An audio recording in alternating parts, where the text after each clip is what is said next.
LSU wide receiver Kyren Lacy is wanted in connection with a fatal crash that occurred December 17th, merely days before Christmas. Thank you for watching Davis Sports Report. Please hit the like button on your way in. Lacy started his collegiate career at University of Louisiana and transferred after 2 years to LSU. He was an outstanding football player at LSU, improving each year, completing this year with 866 receiving yards and a career-high 9 touchdowns.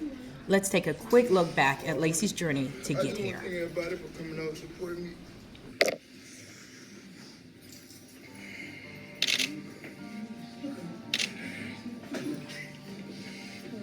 Feel good, huh? I know it feel good, man. You work hard for it. Yes, sir. You work hard for it, baby. It's supposed to feel good.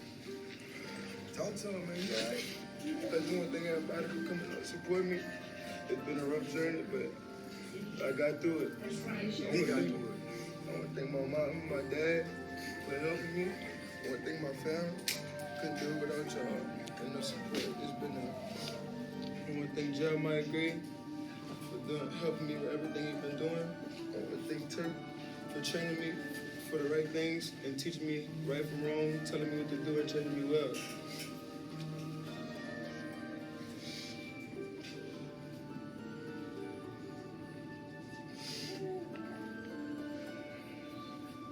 With that being said, I'm into the university.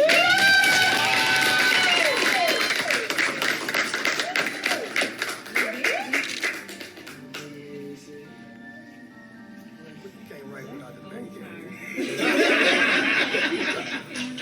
He was signing his tail off to me. Yeah, son. Good.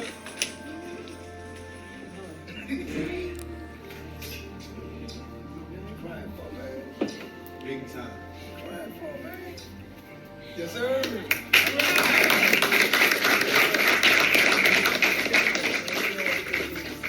In tonight's Beyond the Jersey, sports anchor Madeline Adams introduces us to one of the young wide receivers who stood out in the Raging Cajuns season opener against Texas. Hey, Madeline. Hey, Mark, freshman wide receiver Kyren Lacy caught the only passing touchdown in UL's game against the Texas Longhorns. Growing up in Thibodaux, Louisiana, Lacy says the experience of playing in front of 91,000 people for the season opener was surreal.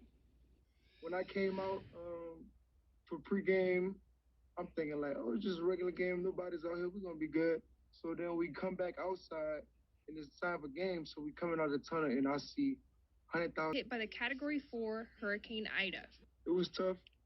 My family's going through it just like I'm going through it, but we just trying to fight through it because Thibodaux got hit hard. Lacy stayed with extended family in Lake Charles as the storm passed, while his mom evacuated to Houston and his dad to Mississippi. Everything's straight, just got water in the house, a couple shells off the roof. My dad's house, the roof is messed up. But as my whole family, we just going through it right now. It's a tough time, but we're going to get through it. Focusing on football in the aftermath of a storm could seem like a challenge to some, but Lacy says he knows how to handle it. I've been through a lot of adversity, so this is just another step in my life. So when I'm up here, it's about football, nothing else. I could just relax and play football when I'm up here. But when outside of football, I'm with my family, talking to them, see how they doing. Week 2 brought his hometown team to Cajun Field as the Nichols Colonels faced off against UL.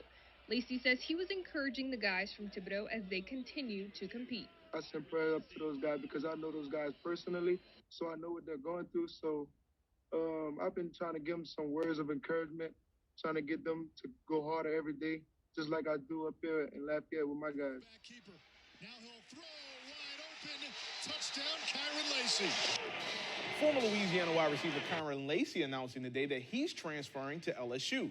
The Thibodaux native led UL with 6 receiving touchdowns in 2021, while also catching 22 passes for over 300 yards. Lacy becomes the second Cajun this week to move to Baton Rouge, joining cornerback Mekhi Garner. I guess just like, what do you bring to this offense, or what do you feel like is your biggest asset to this team? I feel like I'm a big team leader. I want everybody else around me to be great. So if I push everyone around me, I feel like this team could go far.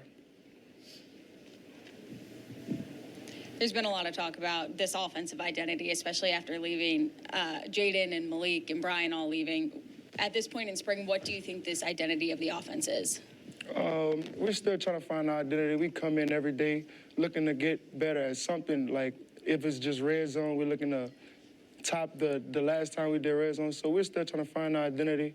Those younger guys coming up every single day, they're getting better every single day. I got to give my shout out to Sheldon Sampson. He comes in every day. He's been doing the little things right, because last year maybe he wasn't doing the little things right, but now I feel like he's taking that next step and doing the little things right, so he can be great. How do you feel as far as now all eyes are kind of be on you?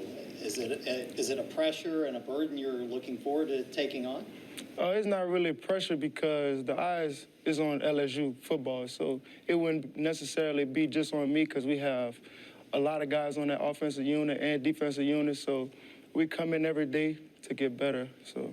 Us first on News 2 at 6 o'clock, weeks after a crash that left one person dead, 2 others injured in Lafourche Parish, a former LSU football player is facing charges. State police issuing a warrant for the arrest of Kyren Lacy, saying his reckless driving led to that deadly crash. News 2's Brittany Weiss with new details tonight. Former LSU wide receiver Kyren Lacy is accused of negligent homicide and hit and run for his involvement in the death of a 78-year-old man. Louisiana State Police are heading up the investigation and say Lacy was driving recklessly along LA 20 near Perez Lane in Thibodaux on December 17th around lunchtime. State Police say Lacy passed multiple vehicles at a high speed, at one point crossing the center line and entering the northbound lane while in a no passing zone. Drivers in the northbound lane tried to swerve out of the way, causing a head-on collision that took the life of Herman Hall of Thibodaux. Investigators say Lacy went around the crash scene and drove off without stopping or reporting his involvement. 2 days after the accident, Lacy posted on social media a thank you to LSU and announced he'd be declaring for the 2025 NFL Draft. Hall's daughter, Heather Hall Dickerson, spoke with WBRZ and says her dad, a Marine, would have wanted justice. Just days after the crash, Dickerson said she asked state police for a crash report, but one still hadn't been finalized. She says she was told the suspect was a high-profile person and they'd be taking their time with the case. That report, we're told, is still not complete. I asked state police why it took 3 weeks to file the warrant. They say they had to speak with witnesses and look for all possible evidence available to confirm Lacy was driving, and it took time. Brittany Weiss, WBRZ, News 2. 2 others were injured in that crash, including Hall's wife. A representative for Lacy released a statement about 2 hours ago saying, Kyren is fully cooperating with the authorities. We strongly believe that the facts will ultimately demonstrate the truth, but we respect the need for a full and thorough investigation. Lacy stated that he's gone through a lot of adversity in his life, and this will no doubt be the most adversity he's experienced in his 24 years. Our condolences to the families and victims involved in the crash.